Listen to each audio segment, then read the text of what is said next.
Hello, life today ബോക്സിലേക്ക് എല്ലാവർക്കും സ്വാഗതം. ഇന്നൊരു വാട്ടുകപ്പയും ബീഫ് കറിയും ഉണ്ടാക്കുന്ന ഒരു നാടൻ റെസിപ്പി ആയിട്ടാണ് ഞാൻ നിങ്ങളുടെ മുമ്പിൽ എത്തിയിരിക്കുന്നത്. അതിനായിട്ട് ഒരു 1.5 കിലോയോളം ബീഫ് എടുത്തിട്ടുണ്ട്. നല്ല ഫ്രഷ് മീറ്റാണ് കേട്ടോ കിട്ടിയിരിക്കുന്നത്. അത് ചെറിയ പീസായിട്ട് കട്ട് ചെയ്ത് നന്നായിട്ട് കഴുകി വൃത്തിയാക്കി എടുക്കാം. അല്പം ഫാറ്റോട് കൂടിയ ബീഫാണ് കിട്ടിയിരിക്കുന്നതെങ്കിൽ കറിക്കൊരു ടേസ്റ്റും കിട്ടുള്ളൂ കേട്ടോ. പ്രത്യേകിച്ച് കറിയാക്കി എടുക്കുന്നതുകൊണ്ട് അതൊരു കുക്കറിലേക്ക് മാറ്റിയിട്ടുണ്ട് ഞാൻ. അതിലേക്കൊരു 1 ടീസ്പൂൺ മഞ്ഞൾപ്പൊടി ചേർത്ത് കൊടുക്കുന്നുണ്ട്. അതിനുശേഷം ഒരു 2 ടീസ്പൂൺ ഉപ്പ് ചേർത്ത് കൊടുക്കാം.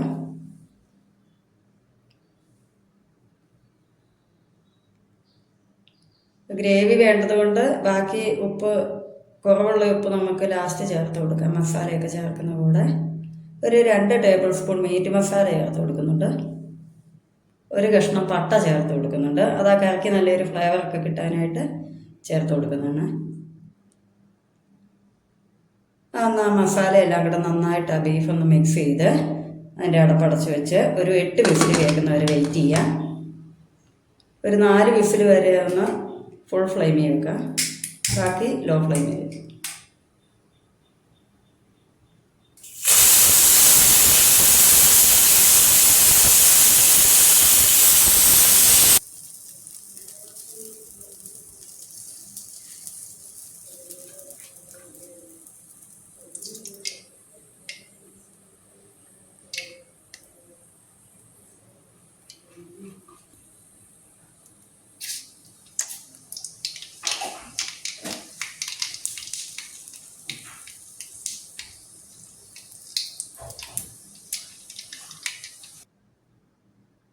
അതിനായിട്ടൊരു ചട്ടി ചൂടായി 2 ടേബിൾ സ്പൂൺ എണ്ണ ഒഴിച്ചു. അതിലേക്ക് ഒരല്പം കടുക് ഇട്ട് പൊട്ടിച്ച ശേഷം ഇഞ്ചി, ഒരു വലിയ കഷ്ണം ഇഞ്ചി, ഒരു 10 അല്ലി വെളുത്തുള്ളി, ഒരു നല്ല എരിവുള്ള ഒരു പച്ചമുളക്, ഇത്രയും അതിലേക്ക് ഇട്ടൊന്ന് മൂപ്പിച്ച് കഴിയുമ്പോൾ ഒരു 2 തണ്ട് കറിവേപ്പില ചേർത്ത് കൊടുക്കുന്നുണ്ട്. അതിനുശേഷം ഒരു 3 വലിയ സവാള ചെറുതായിട്ട് അരിഞ്ഞത് ചേർത്ത് നന്നായിട്ടൊന്ന് വഴറ്റിയെടുക്കാം. പെട്ടെന്ന് വഴന്ന് കിട്ടുന്നതിനായിട്ടൊരു 1 ടീസ്പൂൺ ഉപ്പും ഒരു കുറച്ച് മഞ്ഞൾപ്പൊടിയും കൂടെ ചേർത്ത് കൊടുക്കുന്നുണ്ട്. ആ മഞ്ഞൾപ്പൊടി ചേർത്താൽ ആ ഉള്ളിയൊന്ന് വെളുത്ത കളറിലിരിക്കാതെ പെട്ടെന്ന് വഴന്ന് കിട്ടാനും നല്ലതാണ്. കളറൊക്കെ മാറി വന്നിട്ടുണ്ട്, നന്നായിട്ട് മൂത്തിട്ടുണ്ട്. അതിലേക്ക് നമുക്ക് ആവശ്യമായ മസാലപ്പൊടികൾ ചേർത്ത് കൊടുക്കാം. ഒരു 2 ടീസ്പൂണും മല്ലിപ്പൊടി ചേർക്കുന്നുണ്ട്. ഒരു 2 ടീസ്പൂണ് മുളക് പൊടിയും ചേർത്ത് കൊടുക്കുക. എരിവുള്ള മുളക് പൊടിയാണ്, കാശ്മീരി അല്ല കേട്ടോ.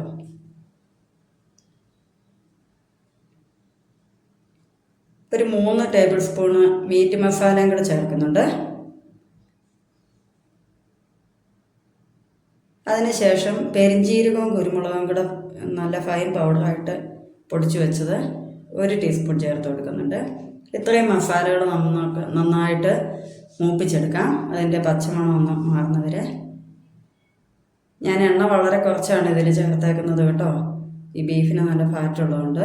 ബീഫ് നന്നായിട്ട് വെന്ത് കിട്ടിയിട്ടുണ്ട്. അതിൽ കറുവപ്പട്ടയുടെ കഷ്ണം എടുത്ത് മാറ്റുന്നുണ്ട്, അതിനി ആവശ്യമില്ല.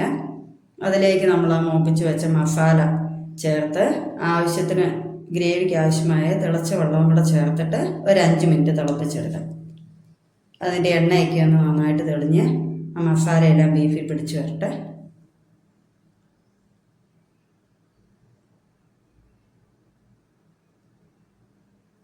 നന്നായിട്ട് തിളയ്ക്കുന്നുണ്ട്. എണ്ണയൊക്കെ തെളിഞ്ഞ് വന്ന് നല്ല ബീഫ് കറിയായി കിട്ടിയിട്ടുണ്ട് കേട്ടോ. നല്ല ടേസ്റ്റുള്ള ബീഫ് കറി റെഡിയായി. ഇനിയിപ്പം നമുക്ക് കപ്പ വേവിക്കാനായിട്ട് ഞാൻ ഇന്നൊരു കുക്കറിലേക്കാണ് വെക്കുന്നത്. അത്യാവശ്യം വേവുള്ള കപ്പയാണ്. കപ്പ നല്ല കഴുകി വൃത്തിയാക്കി കുക്കറിലേക്ക് ഇട്ടു. നേരത്തെ വെള്ളം ഒഴിച്ചൊരു 5 വിസിൽ കേൾക്കുന്നവരെ വെയിറ്റ് ചെയ്യും.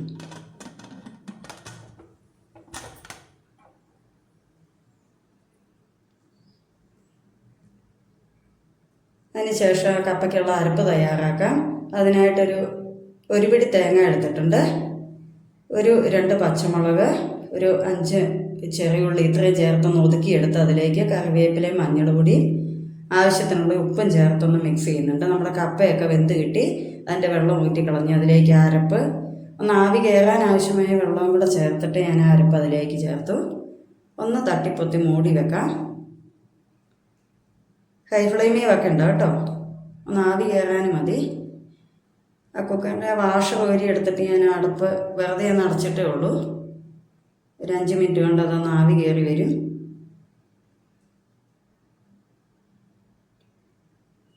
ആവിയെല്ലാം കയറി അരപ്പെല്ലാം വെന്തിട്ടുണ്ട്. അത് നന്നായിട്ടൊന്ന് മിക്സ് ചെയ്തെടുക്കാം. വാട്ടുകപ്പ ആയതുകൊണ്ട് പച്ചക്കപ്പയുടെ അത്ര എളുപ്പമല്ല കേട്ടോ, നന്നായിട്ട് കുഴച്ചെടുക്കാതെ. നമ്മുടെ കപ്പയും റെഡി ആയിട്ടുണ്ട്. അങ്ങനെ നല്ല നാടൻ രീതിയിലുള്ള കപ്പയും ബീഫ് കറിയും റെഡി ആയിട്ടുണ്ട്. എല്ലാവരും ഒന്ന് പരീക്ഷിച്ച് നോക്കണം കേട്ടോ. നിങ്ങളുടെ അഭിപ്രായം അറിയിക്കുക. എൻ്റെ ചാനലിനെ ഒന്ന് സപ്പോർട്ടും ചെയ്യുക കേട്ടോ. Thank you.